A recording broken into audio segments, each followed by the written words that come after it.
Le 1er janvier 1992, des rebelles investissent la localité d'Abala, à 180 km au nord-est de Niamey.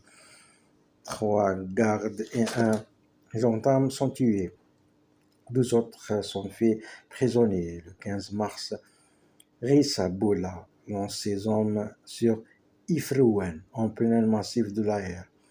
En se repliant, les assaillants emmènent des prisonniers et emportent 21 armes et 80 véhicules tout-terrain. À la mi-mars, la rébellion détient 29 prisonniers. Dans la nuit du 24 au 25 mai, alors qu'une trêve de 15 jours vient d'être conclue entre les deux camps, la rébellion attaque le poste administratif de Bankilare, dans l'ouest du pays. Un gendarme est tué, 2 autres sont blessés. Le 4 juillet, une station de pompage d'eau est sabotée à Chizozérine. En juillet et août, ces attaques imprévisibles démoralisent les forces de défense et de sécurité.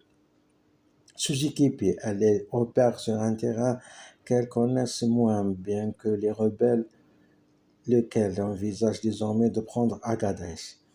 Le 23 octobre, Ingal est de nouveau investi, cette fois aux 60 rebelles conduits par Rissa Boula. Le lendemain, au début de soirée, c'est la localité d'Abala qui est leur cible. 5 rebelles et un garde républicain sont tués. Plus les semaines passent, plus la rébellion menace de mettre le pays à feu et à sang. L'attaque la plus spectaculaire a lieu à nouveau sur Abala le 9 janvier 1993. Vers 14 h, un meeting électoral est organisé par Tandja Mamadou, le président du Mouvement national pour la société de développement MNSD. L'opération est conduite par 80 rebelles. L'objectif est double: libérer 4 des leurs détenus dans les locaux de la gendarmerie et tenter d'enlever le leader du MNSD. Les assaillants reprochent à cet ancien lieutenant-colonel de l'armée nigérienne sa brutalité contre les insurgés de Tintabaradan.